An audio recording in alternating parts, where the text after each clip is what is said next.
तिला प्रमाण तिने गणगोळी लावायची कारण नाही, तिला तिचं कुंकू प्रिय मोठे महात्मे सांगतात, तिला तिचं कुंकू प्रिय पतिव्रता जैसा भ्राता प्रमाण कुटुंबाला का जशी पतिव्रता. पण जिजाबाईचं उदाहरण घ्या ना, ती पंढरपूरला गेली नाही, तिने तुकोबाची सेवा केली म्हणून तुकोबा राहायला पडलं.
आणि दोघे अरण्यात गेले. वैशाखाचा महिना होता, प्रखर अत्यंत ऊन, डोंगर लाल झाले होते. पण एका जाळ्यावर दाट झाडी होती, वनाची झाडे तोड विश्रांतीला थांबले. कोण? राजे आणि घोडे बांधले. लक्ष देऊन ऐका, घोडे बांधले. राजा झोपला. पूर्वीच्या काळी दोघजण गेले तरी एकाने झोपायचं, एकाने मारा करायचा, जागे राहायचे. राजा झोपलेल्या प्रजाची जागाच होता. त्या वडाच्या झाडावर पिंगळा आणि पिंगळी. आता पिंगळा लय वाचलाय पण अर्थ काय माहितीच नाही, फक्त गायचा पिंगळा आणि पिंगळी.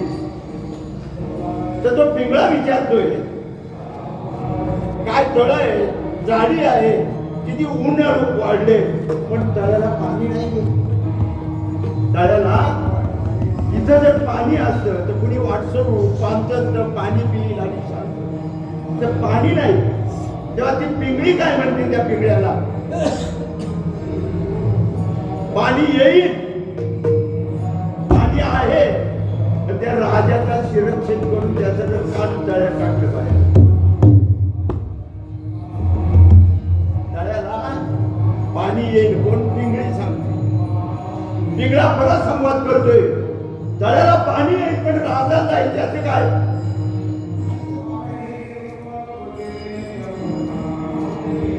राजाचं काय, त्यालाही उपाय आहे.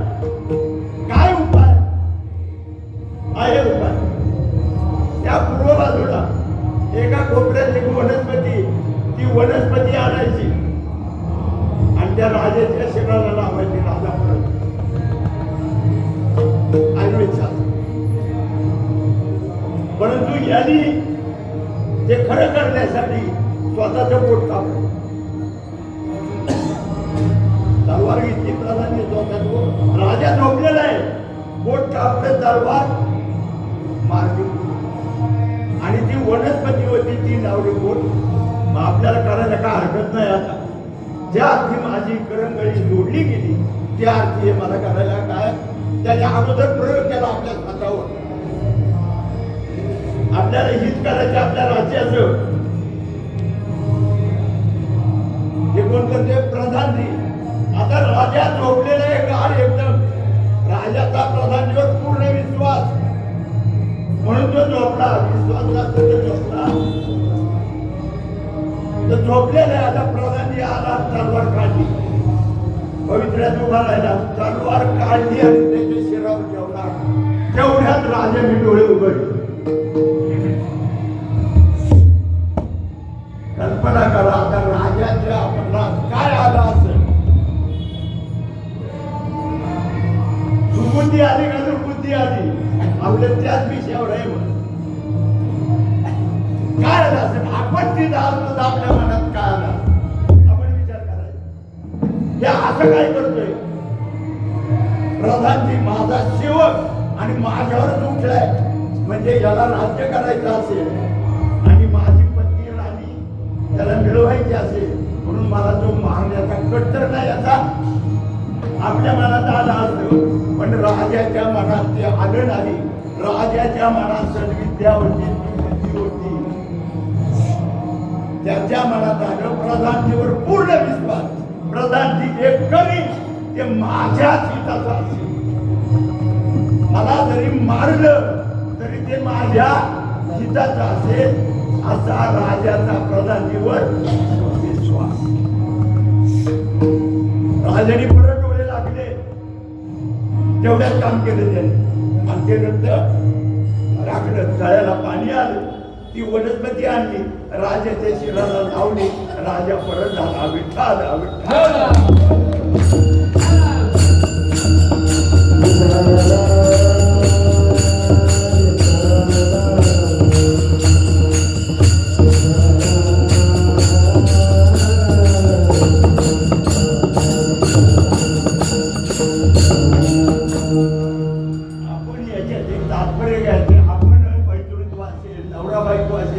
एका मेरीवर विश्वास.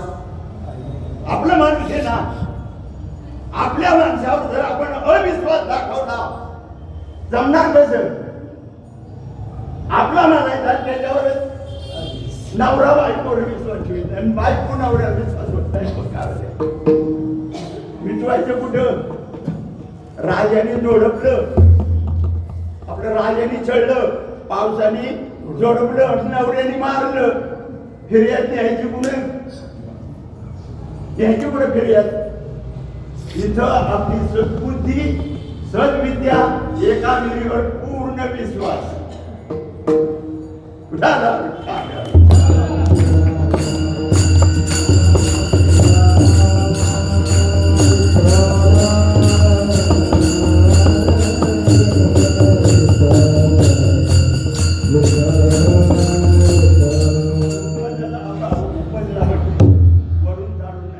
पण एखादी तो डळमळीत होऊ शकतो. मला यशवंतराज मोहनाचे एक वाक्य फार आवडलं. मी यांचे वाचतो तेही बरं वाटतं, यांचंही बरं वाचतो तेही बरं वाटतं. आस्तिकाचं वाचलं बरोबर आहे, नास्तिकाचं वाचलं तेही पटवून देतात ना. आपण काय करायचं? मग आपला विश्वास आपण करावा जतन